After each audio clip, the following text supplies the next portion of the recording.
already starting off the new year, and everyone, including the neighbors, are still acting the same way. Oh, that was a close one. I thought I heard them for a second. But do you know what isn't the same? Me doing some Alexa Easter eggs, but I'll leave it to Quincy on this one. But not right now, because I am in the mood to do some New Year's jokes, since today is finally the new year. Oh, let's make this one quick. In case if I don't want the neighbors hearing me, and no, I am not gonna be upgrading you just yet. You know you overdid it at New Year's. When your Instagram blows up with pics of you counting down the new year, from atop the ball in Times Square. Oh, I really wish I would have done that. But unfortunately, the Times Square, New York is far away from where I stand. You know you overdid it at New Year's. When you can't remember who you kissed at midnight, but your cat has a lipstick stain. Me kissing a cat? I don't remember doing that either. You know you overdid it at New Year's. When you wake up and Ryan Seacrest is making everyone pancakes. Ryan Seacrest making pancakes? I don't remember him doing that. I highly recommend if he makes bacon pancakes. You know you overdid it at New Year's. When you've sung Auld Lang Syne so many times that you actually know what it means. Well, of course, that's all part of taking practice. You know you overdid it at New Year's. When you've sung Auld Lang Syne so many times. Oh, so many times that you're fluent in Middle English. Sorry about the little cutoff right there. I didn't know this was a different one because it kind of looks the same. At least I thought it was. You know you overdid it at New Year's. When you wake up and find that the person lying next to you is in fact a tuba. Well, if it's a tuba as my alarm clock, I bet it would be an easier way for me to wake up. You know you overdid it at New Year's. When the sound of the sun is just too loud. But the sun doesn't make any noise. It just shines bright onto you, and that's how you wake up like that. You know you overdid it at New Year's. When you wake up and find someone at your door wondering what time the next performance begins and if there are any tickets left. Ooh, a performance? I hope they save enough tickets for me and my friends. You know you overdid it at New Year's.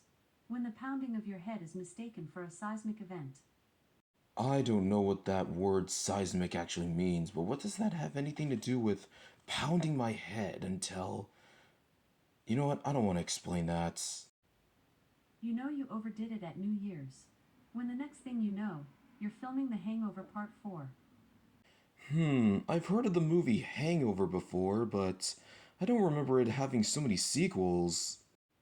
You know you overdid it at New Year's. When you hit the snooze button so many times that it hits you back. Oh yeah, I hate it when I do that to my alarm clock. When did the calendars fall in love? On January 1st, their very first date. That's a good one.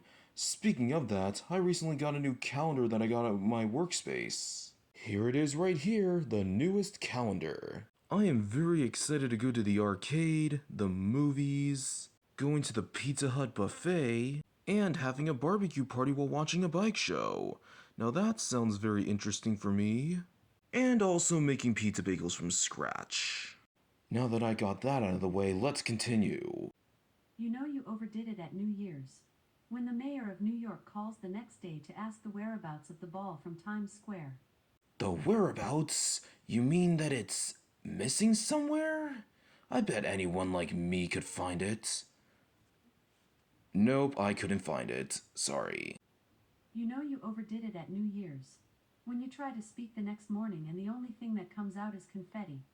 Yeah, but has anybody ever tried farting out confetti? Zach King once done that before. 1 million followers?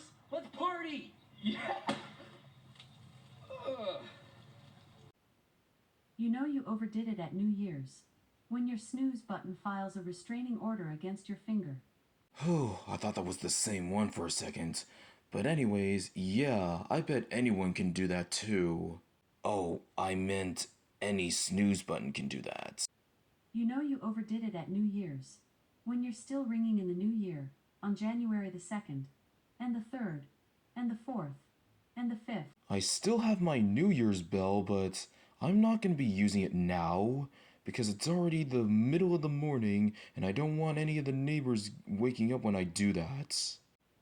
When people ask me what I think of fireworks, I say, they're pretty dynamite. Yes, but the only difference is that dynamite doesn't go upward.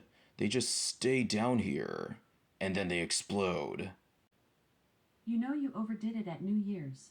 When you wake up in a strange bed, in a strange city, in a strange country. Then after a moment you realize that actually it is your own bed.